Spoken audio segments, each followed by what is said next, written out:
Hello and welcome to SPMIS Academy. Today we will analyze important newspaper articles of 18 July 2023. Please note you can download the PDF version of today's newspaper analysis by clicking the link given in the comment section. This is the list of the topics that we will be covering from today's newspaper. And the first article is about Manhattan Project. And this topic is important from our syllabus GS paper 1 world history point of view. और जो हम ideas यहाँ discuss करेंगे वो essay writing में भी काफ़ी ज़्यादा हेल्पफुल हो सकता है. तो देखते हैं मैनहट्टन प्रोजेक्ट के बारे में. और मैनहट्टन प्रोजेक्ट हम क्यों पढ़ रहे हैं, ये क्या है, उसके लिए पहले थोड़ा करंट कॉन्टेक्स्ट देखते हैं. तो देखिए, एक फिल्म आ रही है, हॉलीवुड की फिल्म है ओपनहाइमर.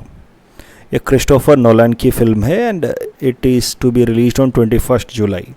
तो ओपनहाइमर जो है that is based on the life of physicist J.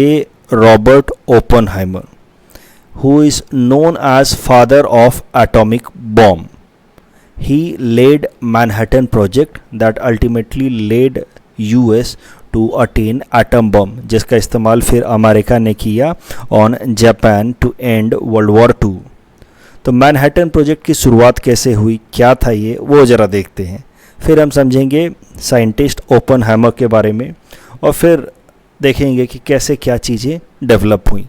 तो देखिए, आपको पता है कि world war two started in 1939 when Germany invaded Poland.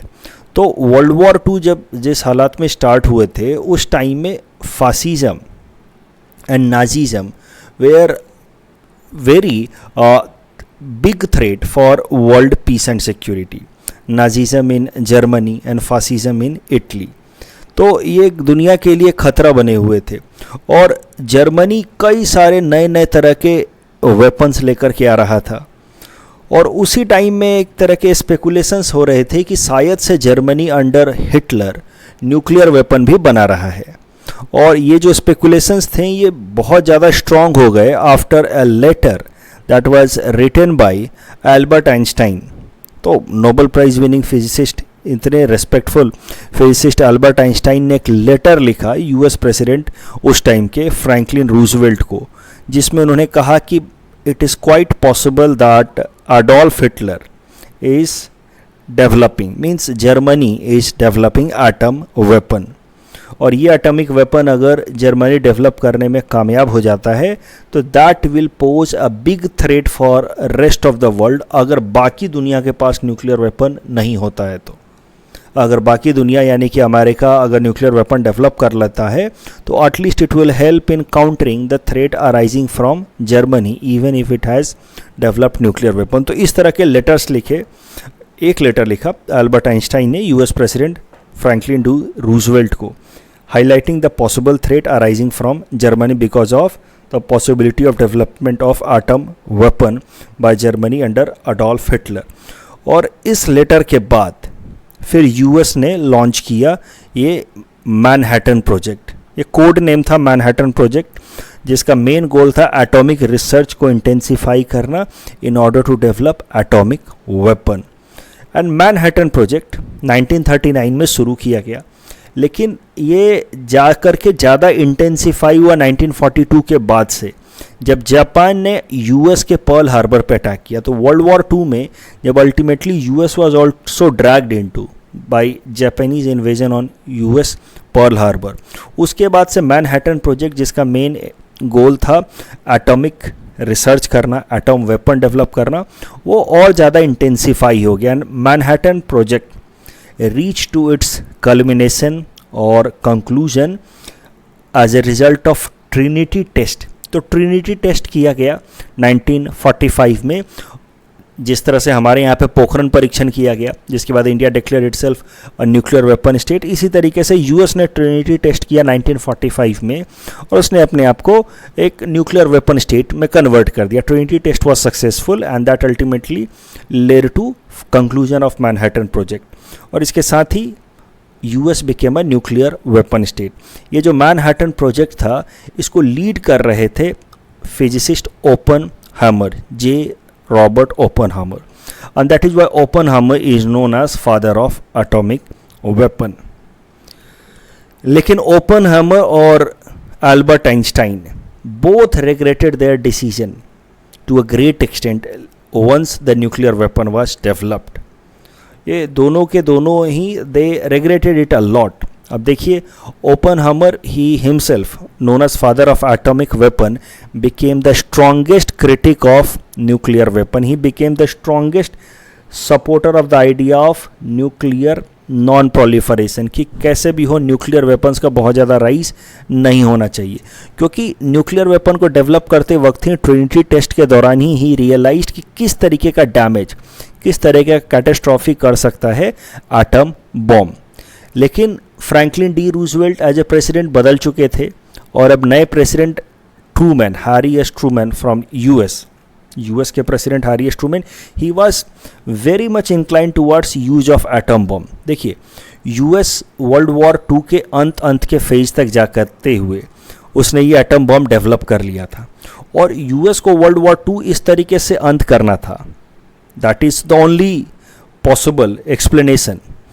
किस चीज़ के लिए वो मैं बता रहा हूँ. तो यूएस को वर्ल्ड वॉर 2 इस तरह से एंड करना था कि दुनिया इस बात को मान ले कि now Britain's era is over, pax Britannica is over इसको कहते हैं, और अब दुनिया में नया वर्ल्ड लीडर है, दैट इज़ यूएस. तो यूएस जानबूझ करके उसने न्यूक्लियर वेपन या एटम वेपन का इस्तेमाल किया जापान के ऊपर, जबकि the war was already into its last leg.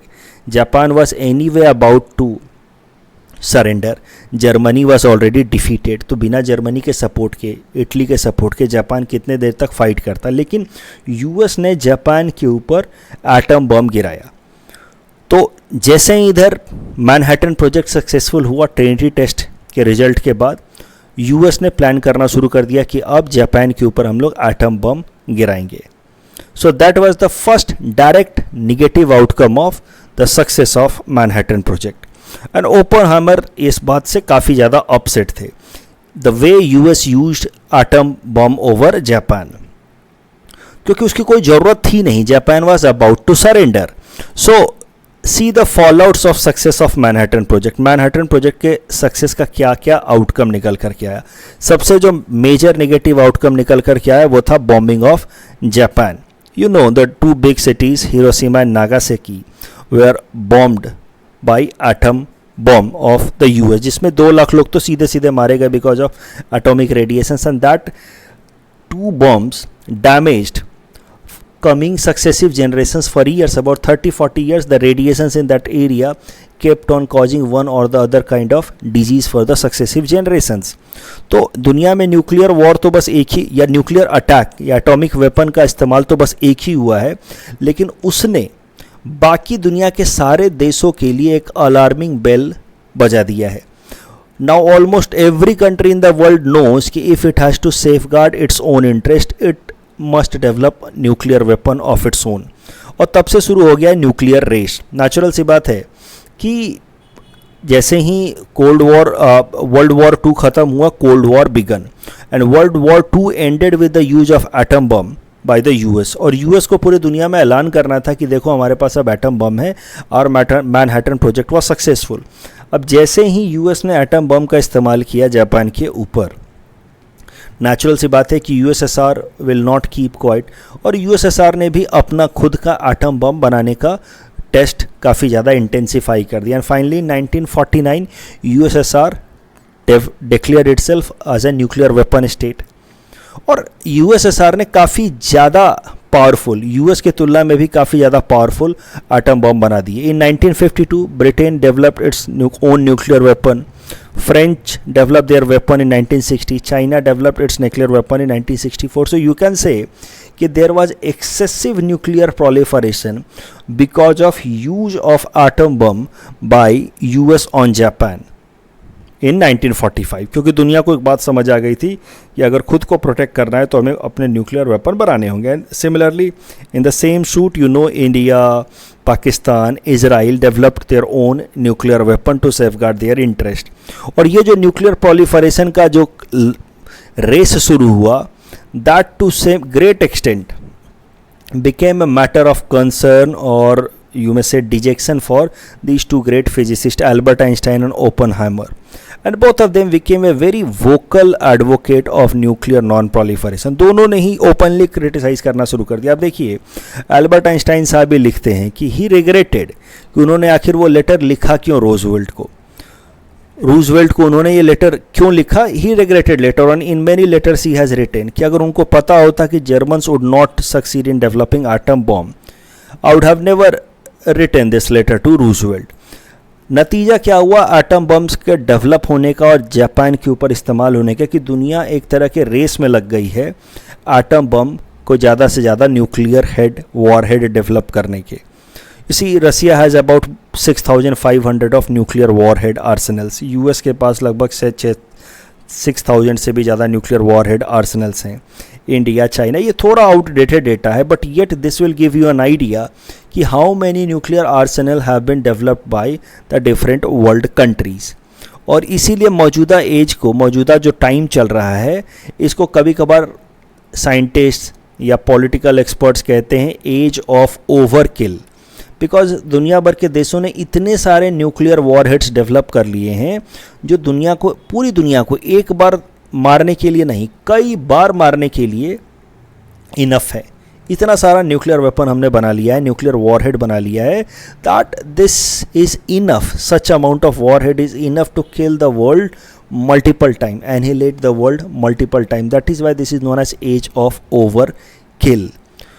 और यही कारण है कि ओपनहाइमर साहब, उन्होंने ये एटम बम बनाने के बाद, मैनहट्टन प्रोजेक्ट के सक्सेस के बाद, he went into depression. He realized कि उन्होंने कुछ ऐसा बना दिया है विच कैन बी प्रूव्ड और which may prove as the biggest disservice और biggest disaster for entire human kind. तो आप सबको ये बात जाननी चाहिए और कभी ऐसे में भी आप इसका इस्तेमाल कर सकते हैं. Oppenheimer, known as father of atom bomb, got very much frustrated after seeing the use and proliferation of atom bomb after the success of Trinity test and Manhattan project, and to some extent he found solace in Gita. तो भगवत गीता से उनको बहुत हद तक वो एक inner, आप कहिए, पीस या कामनेस आया. He consoled himself by telling himself, ऐसे बाकी के उनके जो कलीग्स हैं वो लिखते हैं, बाय टेलिंग हिमसेल्फ कि just like Arjun he was doing his own duty. तो अर्जुन को भी जब कृष्ण ने कन्विंस किया, समझाया कि you must do your duty, चाहे उसके लिए पूरी दुनिया तबाही क्यों ना हो जाए. क्योंकि अर्जुन को जब अपना वेपन उठाना था, अर्जुन जिस तरीके से वेपन का इस्तेमाल करते थे उससे काफ़ी ज़्यादा तबाही होने वाली थी. Arjun knew it very well, that's why he did not wanted to use his weapon in Mahabharata. लेकिन कृष्ण ने समझाया कि आपको अपनी कर्म करने हैं, अपनी ड्यूटी करनी है ना. Oppenheimer later on kept on reading Bhagavad Gita and to some extent found calmness or solace, or you may say relaxation to his pangs of conscience by reading Bhagavad Gita and justifying his actions in line with those of Arjun in Mahabharata. अभी Oppenheimer को का trial भी हुआ, वो उतने ज़्यादा critical हो गए यूएस गवर्नमेंट के कि उस टाइम के लोगों को लगने लगा कि कहीं ये कम्युनिस्ट लोगों से मिल तो नहीं गए हैं, कहीं ये सोवियत यूनियन के साथ मिल तो नहीं गए हैं, isn't he perhaps he is indirectly supporting Soviet union. वो इतने ज़्यादा क्रिटिकल हो गए थे एटम वेपन के. और इस कारण से 1954 में उनके ऊपर एक हाई प्रोफाइल ट्रायल भी चलाया गया, जिसके बाद उनके सारे जो प्रिविलेजेस थे छीन लिए गए कि और एक हाई सिक्योरिटी गवर्नमेंट बिल्डिंग्स में उनके क्लियरेंसेज या एक्सेस को काट दिया गया. उनके ऊपर एलिगेशंस लगाए गए कि perhaps he has become enemy of the nation, he has joined hands with the Soviet Union. And you see in 2022 यानी कि पिछले साल जाकर के फिर यूएस गवर्नमेंट ने under Joe Biden has nullified all the allegations put against Oppenheimer. तो उनके डेथ के 54 ईयर्स के बाद ही all the allegations put on him were kept aside or put aside, and again it was reaffirmed that he was loyal and he was just doing service to the mankind by raising the issue of nuclear non proliferation. ऐसे में कैसे इस्तेमाल करें इस ideas का, वो भी ज़रा देखिए। वर्ल्ड हिस्ट्री पर्सपेक्टिव से तो काफ़ी सारा नॉलेज लिया हमने, ऐसे में कैसे इस्तेमाल करें। तो ऐसा कुछ आप लिख सकते हैं कि scientists while making discoveries should not consider themselves as nationals of a particular country. कोई भी साइंटिस्ट, उसको कोई भी नई डिस्कवरी करते वक्त उसको अपने आप को किसी एक पर्टिकुलर देश के नागरिक के तौर के पे नहीं सोचना चाहिए कि मैं इस देश के लिए वेपन डेवलप कर दूं, इस देश के लिए ज़्यादा से ज़्यादा सुरक्षा वाली हथियार बना दूं। ऐसा नहीं सोचना चाहिए। A scientist should rather consider himself और herself as pathfinder for entire humanity. किसी देश के नेशनल के बजाय आप अपने आप को सोचिए path finder of entire humanity, और कोई भी ऐसी डिस्कवरी ना करें that may prove to be catastrophic for entire human kind. And Oppenheimer's story is cautionary tale for the scientists around the world. तो मैनहट्टन प्रोजेक्ट रिवाइज कर लेते जल्दी से। Albert Einstein's letter to US president Roosevelt warning potential nuclear threat by Adolf Hitler in 1939, and then US started this Manhattan project to develop atom bomb. It proved to be successful with Trinity test in 1945. उसके बाद तुरंत US ने Japan के ऊपर bomb गिरा दिया, atom bomb, to end world war II. And the outcome of the success of Manhattan project was very negative. Bombing of Japan, nuclear race started after this. Japan का bombing का नतीजा हुआ दुनिया के तमाम देश अपने अपने न्यूक्लियर वेपन बनाने लगे, and this nuclear race has forced this entire world into age of overkill. The threat of nuclear terrorism is also there. You see, nuclear terrorism क्या होता है? जब टेररिस्ट ग्रुप्स के हाथ में अगर न्यूक्लियर वेपन लग जाए तो उसको कहा जाता है थ्रेट ऑफ न्यूक्लियर टेररिज्म. तो that threat is also there. And the physicist Oppenheimer, who was director of Manhattan Project, became the strongest critic of nuclear weapon thereafter. So ऐसा सवाल पूछा जा सकता है, what is Manhattan Project and describe its consequences on the post World War scenario. तो Manhattan Project तो आप define कर ही सकते हैं, इसके क्या क्या कॉन्सिक्वेंसेज हुए पोस्ट वर्ल्ड वॉर सिनेरियो. इसमें आप जापान के ऊपर एटम बॉम्ब का अटैक मत लिखना, क्योंकि जापान का के ऊपर जो एटम बॉम्ब अटैक था that was the part of world war only. So post world war scenario में आप बोलेंगे nuclear race, age of overkill, the permanent looming threat of nuclear war is there, right. So nervous state of peace. अभी दुनिया के अलग अलग देशों के पास न्यूक्लियर वेपन है, जैसे इंडिया, चाइना और पाकिस्तान, सब न्यूक्लियर वेपन स्टेट हैं. तो एक पीस बना हुआ है, लेकिन this peace is not a convincing one और a stable one, it is a nervous state of peace. तीनों देश न्यूक्लियर वेपन स्टेट हैं, इसलिए कोई किसी के ऊपर बहुत ज़्यादा अग्रेशन नहीं करता है. एक पीस बनी हुई है, but that is not a stable peace, nervous state of peace. Threat of nuclear terrorism तो है ही कि क्या पता न्यूक्लियर वेपन जो है टेररिस्ट लोगों के हाथ लग जाए. डैमेज टू इकोलॉजी, 1945 से लेकर के अभी तक 2000 से भी ज़्यादा न्यूक्लियर टेस्ट किए जा चुके हैं हमारे एटमॉस्फेयर या ग्राउंड के ऊपर. That has caused immense damage to the ecology. तो ये सारे निगेटिव कॉन्सिक्वेंसेज हैं of the Manhattan project post world war scenario. थोड़े बहुत पॉजिटिव भी लिख सकते हैं आप. After development of nuclear weapons over a period of time the world countries have stopped taking aggression beyond a certain extent, because they know कि different countries have developed nuclear weapon, so taking aggression beyond certain extent may lead to wider catastrophe. So it is leading to a phenomena of mad doctrine, mutual assured destruction. इसके बारे में कभी और ज़्यादा detail में चर्चा करेंगे, mad doctrine and all. तो next article is about BIMSTEC foreign ministers meet. This topic is important from our syllabus GS paper 2 international relations point of view. देखिए BIMSTEC एक ग्रुपिंग है, इसका पूरा नाम है bay of Bengal initiative for multi sectoral technical and economic cooperation. एक regional multilateral organisation है. Normally देखो आप बे ऑफ बंगाल के आसपास में जो लिटोरल कंट्रीज़ हैं, यानी कि जो बे ऑफ बंगाल के साथ कोस्ट शेयर कर रहे हैं, वो इसके मेंबर्स हैं. बट ऐसा नहीं कि सिर्फ बे ऑफ बंगाल में जो कोस्ट शेयर कर रहे हैं वही कंट्रीज इसके मेंबर हैं. Apart from these Nepal and Bhutan are also member of BIMSTEC. तो बिम्स्टेक के जो 7 देश हैं उनका नाम अगर आपको याद करना है तो ऐसे कर लो: B for Bangladesh, I for India, M for Myanmar, S for Sri Lanka, T for Thailand, and then E और C से आपको नेपाल और भूटान याद करना होगा. So this is how there are 7 member countries of BIMSTEC. BIMSTEC was founded in 1997 as a result of Bangkok Declaration. और BIMSTEC की summit तब से होती रहती है. 5 बिम्स्टेक की समिट हो चुकी है. इसका हेडक्वार्टर है इन ढाका, बांग्लादेश. तो बिम्स्टेक का सिग्निफिकेंस इंडिया के लिए क्या है वो ज़रा समझिए. देखिए, उरी अटैक हुआ हमारे देश पे 2016 में, उरी टेररिस्ट अटैक जम्मू कश्मीर के अंदर, राइट. तो उसके बाद से इंडिया हैज़ रियलाइज्ड कि पाकिस्तान के साथ हमारे जब तक हम अच्छे रिलेशंस मेंटेन रखेंगे, Pakistan will keep on promoting terrorism in India. ये इंडिया का अप्रोच तब से पाकिस्तान को लेकर के काफ़ी बदल गया है. And India has adopted a very aggressive policy with respect to Pakistan, and that policy is to isolate Pakistan in South Asia. हम चाहते हैं कि अब पाकिस्तान के साथ हम तो अपने सारे रिलेशंस ख़त्म कर ही दें, साथ ही साथ साउथ एशिया के बाकी देशों के भी रिलेशंस पाकिस्तान के साथ कमज़ोर कर दिए जाए, पाकिस्तान को पूरी तरह से आइसोलेट कर दिया जाए. ये इंडिया की एक इम्पॉर्टेंट फॉरेन पॉलिसी है with respect to South Asia. तो इसी कारण से इंडिया ने पाकिस्तान को आइसोलेट करने के लिए जो सार्क ग्रुपिंग थी, south Asian association of regional cooperation, जिसमें पाकिस्तान भी एक मेंबर है, उसको हमने पूरी तरह से अबैंडन कर दिया. हम अब सार्क मीटिंग में खुद ही पार्टिसिपेट नहीं करते हैं.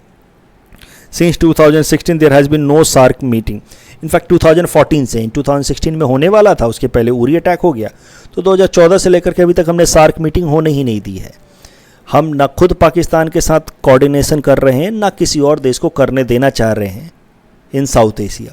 इसीलिए हमने सार्क को पूरी तरह से अबैंडन कर दिया है. बाकी सारे देशों के साथ हमारा कोऑपरेशन साउथ एशिया में बना रहे, इसलिए हम लोग बाकी सब रीजनल ग्रुपिंग्स को प्रमोट कर रहे हैं साउथ एशिया में, जिसमें पाकिस्तान मेंबर नहीं है. For example SASEC is a group. उसी कॉन्टेक्स्ट में आप बिम्स्टेक को देखिए. India is emphasising on strengthening BIMSTEC because it is helping in attaining India's goal of isolating Pakistan in South Asia. You see, most of the countries, South Asian countries are its member. South East Asian countries भी हैं, but Bangladesh, Bhutan, Nepal जैसे, श्रीलंका जैसे देश इसके member हैं. तो India इनके साथ कोऑर्डिनेट कर रहा है बिम्स्टेक पे. इंडिया को ज़रूरत नहीं है सार्क की, and this is how India is collaborating more with these countries. This will help India to attain its goal of bypassing Pakistan and isolating Pakistan. लेकिन बिम्स्टेक में कई सारे इंटरनल चैलेंजेज हैं. The biggest internal challenge is Rohingya issues. तो Rohingyas as refugees have migrated from Rakhine province of Myanmar to Bangladesh refugee camp, जिसका नाम है COX बाजार रेफ्यूजी कैंप. अब इसको लेकर के बांग्लादेश और म्यांमार में टेंशंस होते रहते हैं, 2 मेजर कंट्रीज ऑफ बिम्स्टेक.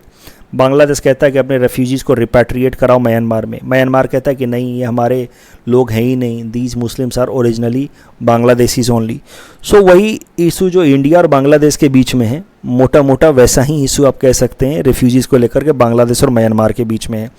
दूसरा, military Janata rule in Myanmar. तो म्यांमार एक बिम्स्टेक कंट्री, और यहाँ पे मिलिट्री कू हुआ था 2021 में, जब वहाँ पे डेमोक्रेटिकली इलेक्टेड गवर्नमेंट को रिप्लेस कर दिया वहाँ की मिलिट्री जुंता ने. तो तब से लेकर के म्यांमार में काफ़ी ज़्यादा इंटरनल डिस्टर्बेंसेस चल रहे हैं. को डेमोक्रेसी हैज़ बीन अपरूटेड. तो इसको लेकर के फिर बिम्स्टेक प्लेटफॉर्म पे म्यांमार को कितना ज़्यादा सपोर्ट करना है या उसके साथ कितना कोऑर्डिनेट करना, उसको लेकर के कन्फ्यूजन बना हुआ है फॉर अदर मेंबर कंट्रीज और बिम्स्टेक. तो बिम्स्टेक इसी कारण से बहुत ज़्यादा सक्सेसफुल नहीं हो पा रहा. तीसरा, Sri Lankan crisis. Sri Lankan crisis economic crisis लगभग 2 सालों से अब चल रहा है. उसके बावजूद भी none of the BIMSTEC countries came forward except for India to support Sri Lanka. That has highlighted कि BIMSTEC is mainly a platform for lip service by the member countries. None of these countries are very serious about supporting each other in difficult times. तो ये सब कुछ areas है जिन्होंने BIMSTEC के weaknesses को highlight किया है. बट बिम्स्टेक से रिलेटेड करंट न्यूज़ देख लीजिए. The first ever foreign ministers meet of BIMSTEC was recently held in Bangkok. You see, और external affairs minister doctor S Jaishankar साहब ने ये कहा है, just concluded productive BIMSTEC retreat in Bangkok. The current news is not very important, but with help of this only we have seen important ideas about this international grouping BIMSTEC. तो BIMSTEC 7 countries हैं. Littoral states मतलब जो states bay of Bengal में coast share करते हैं, लेकिन उसके अलावा कुछ ऐसे भी हैं जो बे ऑफ बंगाल में कोस्ट शेयर नहीं करते हैं, but they are adjacent to bay of Bengal. There it was founded in 1997 as a result of Bangkok declaration. Significance for India. The main objective of India's foreign policy in South Asia is to isolate Pakistan. ये हमारा main goal है South Asia में since Uri 2016, और इसीलिए India ने दो approach अपनाए. एक तरफ तो हम सार्क को अबांडन कर रहे हैं, दूसरी तरफ हम बिम्स्टेक या इस तरीके के सब रीजनल ग्रुपिंग जिसमें पाकिस्तान मेंबर नहीं है उसको कंसोलिडेट कर रहे हैं. इस टॉपिक के बेसिस पे प्रीलिम्स प्रैक्टिस क्वेश्चन हमने आपको दे रखा है. Please attempt this question and you can submit the answer in the comment section. The next article is about tomatonomics. This topic is important from our syllabus GS paper 3 Indian economy point of view. तो देखिए, आपको पता होगा कि tomato के जो prices हैं लगभग 2 महीने से काफ़ी ज़्यादा स्काई रॉकेटेड हो चुके हैं, काफ़ी ज़्यादा बढ़ गए हैं. तो कई बार टमाटो प्राइसेस जो हैं 100 रुपये के मार्क को भी पास करता हुआ या एक्सीड करता हुआ देखा जा रहा है. लेकिन सबसे मज़ेदार बात यह है कि टोमेटो का दाम 100 रुपये से ज़्यादा हो गया है, जो काफ़ी अनयूजुअल है. इसके बावजूद भी टोमेटो इन्फ्लेशन की अगर बात की जाए, यानी कि टोमेटो के दाम को अगर कंपेयर करके इन्फ्लेशन निकालने की कोशिश की जाए, तो you will find that inflation is in negative, मतलब डिफ्लेशन है. क्यों ऐसा है? क्योंकि जून 2023 में अगर हम टोमेटो बेस्ड इन्फ्लेशन निकालने की कोशिश करें तो जून में भले दाम ज़्यादा है एवरेज से जून 2023 में, लेकिन जून 2022 में और भी ज़्यादा था. यू सी, इस बार जून 2022 जिसके तुलना में जून 2023 में प्राइस फिर भी कम ही है. तो if you start calculating the price of tomato and उसके बेसिस पे inflation of tomato prices in the month of June 2023, तो आपको पता चलेगा कि इन्फ्लेशन के बजाय डिफ्लेशन है, यानी कि चीज़ों के दाम बढ़ने के बजाय घटे हैं टोमेटो के केस में, right. And this is nothing but base effect. Base effect जो हम बेसिक इकोनॉमी में पढ़ते हैं कि जिसको बेसिस बना करके हम ग्रोथ परसेंटेज मेजर कर रहे हैं, if that basis itself is quite high, तो नॉर्मल बढ़ा हुआ दाम भी घटा हुआ लगता है, निगेटिव में लगता है. You see, last year tomato 250 रुपये केजी बिक रहा था जून 2022 में. तो नेचुरल सी बात है कि जून 2023 में टोमेटो 100 रुपये केजी भी बिकेगा, तो महंगा तो है tomato, yet inflation wise tomato का जो प्राइस है वो निगेटिव जोन में है, डिफ्लेशन के जोन में. That is nothing but base effect. जिस मंथ को हम बेस बना करके इन्फ्लेशन काउंट कर रहे हैं उसमें already inflation was quite high. अभी टोमेटो, अनियन और पोटैटो, ये जो 3 मेन वेजिटेबल्स हैं, क्रॉप्स हैं, इनके प्राइसेस में बहुत ज़्यादा फ्लक्चुएशन को अवॉइड करने के लिए भारत सरकार लेकर के आई थी 2018-19 में ऑपरेशन ग्रीन. ऑपरेशन ग्रीन के अंतर्गत लाया गया था टॉप स्कीम. टॉप का फुल फॉर्म ही है टोमेटो, अनियन एंड पोटैटो. इसका गोल था कि टोमेटो, अनियन और पोटैटो के प्राइसेस को स्टेबलाइज करेंगे जब भी there will be huge fluctuation in the price of tomato, onion and potato. तो इसी कारण से आप देखो पिछले साल भी प्राइसेस बहुत ज़्यादा बढ़े तो टोमेटो को लेकिन फिर उसको कंट्रोल कर लिया गया था. इस साल भी इसको कंट्रोल कर लिया जाएगा because one major scheme in this direction is run by government of India, जिसका नाम है टॉप स्कीम. इसमें 500 करोड़ का बजटरी एलोकेशन किया गया overall and NAFED is implementing agency for this particular scheme. तो प्राइस जो ये फंड इस्तेमाल करके टोमेटो का मान लीजिए इंपोर्ट बढ़ाया जा सकता है, एक्सपोर्ट को कर्व किया जा सकता है, एक्सेसिव स्टोरेज या होर्डिंग को रोका जा सकता है. ये सब चीज़ें करके टॉप स्कीम के अंतर्गत टोमेटो, अनियन और पोटैटो के प्राइसेस को कंट्रोल किया जाता है. ऑपरेशन ग्रीन बजट 2018-19 के मदद से लाया गया था. Budgetary allocation of ₹500 crore.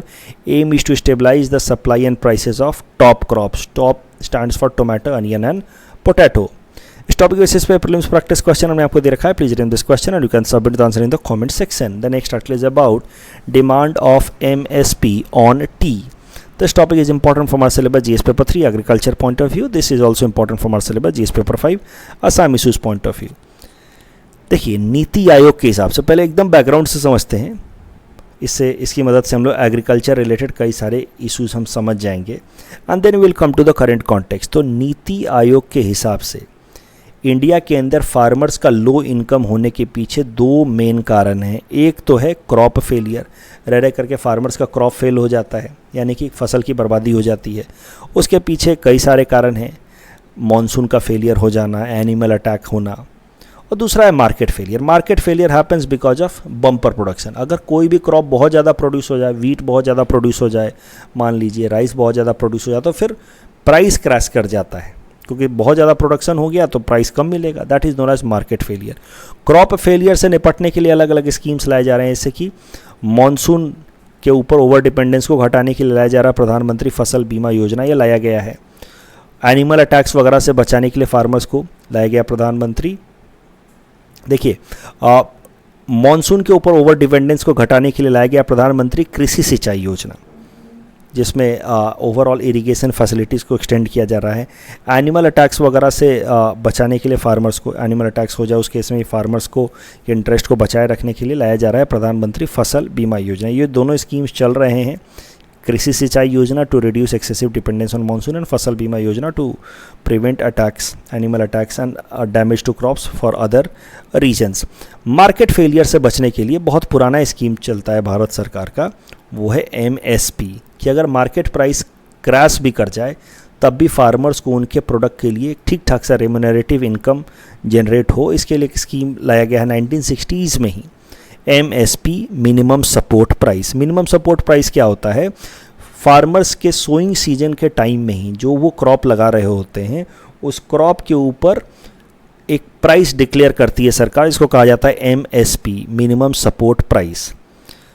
For example मान लीजिए कि ये फसल लगा रहे हैं हमारे फार्मर्स, तो भारत सरकार ने अगर मान लीजिए इस फसल के ऊपर डिक्लेयर कर दिया MSP ₹50 पर kg, 50 रुपये पर kg, तो अब फार्मर्स को इस बात की गारंटी हो जाती है कि अगर उनका ये क्रॉप मार्केट में, ओपन मार्केट में 50 रुपये से महंगा बिकता है तो well and good, they can sell their crop in the market at 55 और 60 रुपीज़ में भी। लेकिन अगर मान लीजिए किसी कारण से मार्केट फेलियर होता है और उनके क्रॉप का मार्केट में प्राइस कम हो जाता है बहुत, 30 रुपीज़ 40 रुपीज़, तो in that case they can sell their crop produce to government of India. और गवर्नमेंट ऑफ इंडिया की तरफ से उनकी agency FCI, food corporation of India, वो फूड क्रॉप खरीद लेगी एट ₹50 पर kg। तो मुद्दा ये है कि MSP is a price insurance scheme. अगर मार्केट में इससे ऊंचा बिक जाता है तो well and good, otherwise this is the floor price जिस पे भारत सरकार तो खरीद ही लेगी। And this guarantees farmers a basic income on their crop even in case of market failure. तो MSP, जैसा कि मैंने आपको बताया, minimum price for any crop that government considered as remunerative for farmers. तो MSP लाया गया था 1967, 66-67 में ही। तब 54 रुपीज़ पर क्विंटल हुआ करता था MSP for wheat and like that. साल दर साल उसको बढ़ाते बढ़ाते ईयर ऑन ईयर इंक्रीज करते करते you see MSP on wheat and rice has gone into excess of ₹2,000 per quintal. MSP 22 या 23 क्रॉप्स के लिए डिसाइड किया जाता है। हर सीजन में एक आधा क्रॉप ऐड किया जाता है, घटाया जाता है। भारत सरकार की एक एजेंसी है फूड कॉरपोरेशन ऑफ इंडिया, वो MSP पे फूड क्रॉप्स फार्मर से प्रोक्योर करती है। MSP डिसाइड करने वाला एजेंसी है cabinet committee on economic affairs. Bharat सरकार की जो कमिटीज़ हैं, 6 कमेटी, उनमें से एक cabinet committee on economic affairs, वो MSP डिक्लेयर करता है every year on different kinds of crops. लेकिन cabinet committee of economic affairs takes decision on the basis of recommendation given by CACP, the commission for agriculture cost and prices. तो ये दोनों बातें याद रखनी है। और MS स्वामीनाथन कमेटी, एग्रीकल्चर से रिलेटेड ये कमेटी, MS स्वामीनाथन कमेटी, इसके रिकमेंडेशन के बाद से एक तरीका फॉलो किया जाता है MSP डिक्लेयर करने में कि MSP on any crop will be at least 1.5 times of the cost of production. यानी कि किसी भी क्रॉप को उगाने का खर्च अगर 20 रुपये आया है तो MSP उसका 1.5 टाइम्स 30 रुपये तो मिनिमम होगा ही होगा। ये MSP से रिलेटेड सारे फैक्चुअल चीज़ें हैं। अभी देखिए करंट न्यूज़ क्या है। असम के अंदर जो स्मॉल टी ग्रोअर्स हैं, अभी लार्ज टी स्टेट्स वाले तो अभी भी फ़ायदे में, पर small tea growers are struggling in Assam. उनको उनके क्रॉप के लिए रेम्यूनरेटिव प्राइस नहीं मिल पा रहा है। That is why they have been proposing the government again and again. 2021 में भी ऐसा प्रपोजल आया था, फिर आ रहा है उनके तरफ से सरकार के लिए कि टी को भी MSP के अंतर्गत इंक्लूड कर लिया जाए। All Assam small tea growers association has been requesting Assam government to include tea under MSP। तो देखिए, अगर कभी भी कोई सवाल आ जाए कि व्हाट पॉसिबल स्टेप्स, ये APSC GS पेपर 5 में आएगा, what possible steps can be taken in order to support the interest of the small tea growers in Assam. There you can write कि MSP can be applied on tea as well in order to protect the interest of small tea growers. MSP on पे क्या बात है याद रखें. MSP is a price insurance scheme recommended by CACP and approved by cabinet committee on economic affairs. MS Swaminathan committee के recommendation के हिसाब से MSP should be 1.5 times of cost of production. And recently Assam small tea growers have been demanding to include tea under MSP. कल जो हमने आपको practice question दिए थे उसके यहाँ आंसर्स लिख करके हमने दिए हुए हैं. That's all from our side for today. Thanks for watching.